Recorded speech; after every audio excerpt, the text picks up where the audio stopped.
Saturday Night. So this is an interesting movie. I was very excited about this movie, but also very hesitant about this movie. We'll talk about that in a minute. But if you don't know what this movie is, essentially this is a movie about the production of the first Saturday Night Live. Literally the entire, like, the moment they, that night when they were making the episode, everything that went wrong to the moment this movie, the episode hits air, and you hear Chevy Chase in that first episode say, "Welcome to Saturday Night." That is the moment this movie ends. That's when the credits roll. So it's kind of about that. And to be honest with you, I'm not really sure if this was the best Saturday Night Live movie about, stories from this show. There's a lot of stories you can read up, but what they were able to do with this movie was pretty cool. And I liked this movie more than I thought I would. I'm not a big fan of Jason Reitman. I don't like Juno. I don't like his Ghostbusters film, Afterlife. Didn't like that movie that much. It's okay, but it doesn't really mean anything to me. And so, I think he did another one I didn't see, but just, he's not amazed me as a director. And I think, this is a pretty challenging, daunting movie, and it felt like maybe it needed a more skilled director, but he was able to really make it work. And I think maybe it's because he was around in the 70s. Obviously his dad knew a lot of these people like Dan Aykroyd, things like that. So he was probably able to better encapsulate these things. But yeah, I was just very impressed by everything, because it was really challenging about this movie is not only is they're doing this in the real-time effect where they're trying to make it like, all the chaos. It's a very kinetic energy movie. It's a movie that I'm probably going to have to see multiple times just to fully process all the things that were happening. Because there were certain characters at a certain point in the movie they were bringing up, oh yeah, this happened. And then you got to be like, oh yeah, that did happen. Because 80 fucking things started happening. And some of it didn't even get resolved, to be honest. But that's because it didn't really matter that it was getting resolved, because they got the show to air, and that's the story. And that's the point. And I think that's interesting. So I really enjoyed it, but that's also one of the biggest criticisms. It's a very exhausting movie to watch. And I also think that if you weren't alive in the 70s when this Saturday Night episode aired, if you weren't there, you don't know these people, this movie might not mean anything to you. Because I definitely, while I was enjoying the film, I felt very disconnected at points. I'm like, who is that? Who is this supposed to be? What's their story? I mean, there's a lot of references to things and people. I mean, there's obvious ones that I think most people know. I think most people know who Chevy Chase is, right? I think most people obviously understand who these people are. But some of these are deep cuts. George Carlin's in here. But I think the cast also did a great job just recreating these old actors. I mean, you have people recreating Chevy Chase, Dan Aykroyd, George Carlin, Jim Henson, things like that. And it really fucking worked.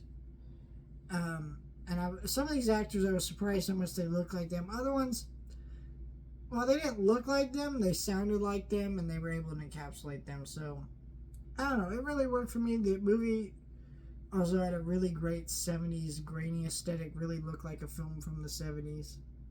Being shot on TV cameras. And then also what I did really like about this movie is that I think it really did hopefully made me want people to talk about SNL again. I really love SNL, and I feel like people over the years have been trashing on SNL, and this might get people to kind of talk about it again, and I'm really excited about that. Now let's get into my big complaint with this movie and why I was very hesitant about this movie. Once I heard Jim Henson was going to be in this movie, I was very excited.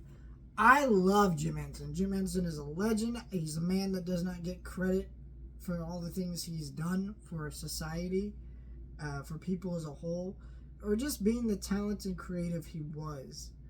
of his time. This guy was a true visionary and a comedic genius, just a wonderful human being.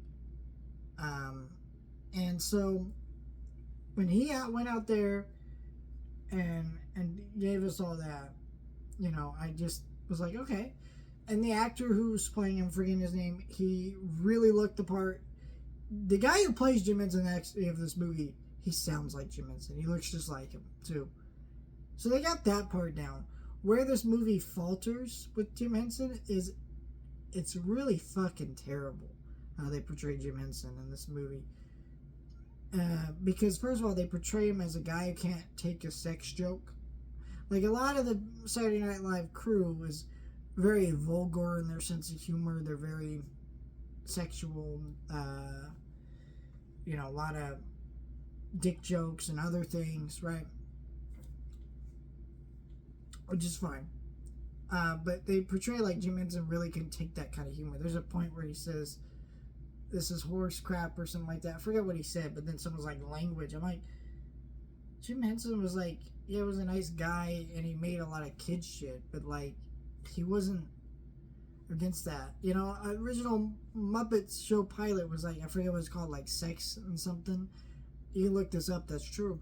And so like to play him off like he's this guy who was really against like sexual innuendos in his shows or in his humor, like he agreed to show up on this show for a reason. He kind of, it's clear that in the making of this show, people weren't exactly sure what it was going to be from the very beginning, but it's clear that they did have some understanding. So Jim knew somewhat of what he was supposed to do here, and it feels very weird to just portray him like this idiot. And that's the other criticism I want to get into with this movie.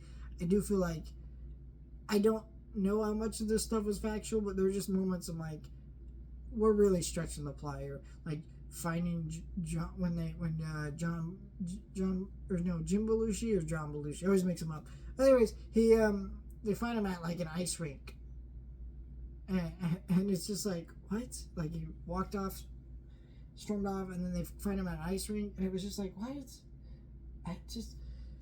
He got fetched in a while, and I'm just like, okay, this is like not even sticking with me at this point. So movie went on a little bit too long because the movie starts, it's supposed to be 90 minutes to air. It's an hour and 50-minute movie. So it felt like some of these sequences, some of these things needed to be trimmed, and it would have been a very better flowing movie. But overall, I think this is a pretty good movie. If you really like Saturday Night Live, check it out. If you're not super well versed in that time period of comedians and actors though, I don't know how much this film will work with you, so it's not a rush to the theater for some people, but I would say if you're a big Saturday Night Live fan, it definitely is. But if you're not a big Saturday Night Live fan, then it's stream it, because at least if it doesn't work for you, you can just turn it off. Let me know your thoughts, like, share, and subscribe.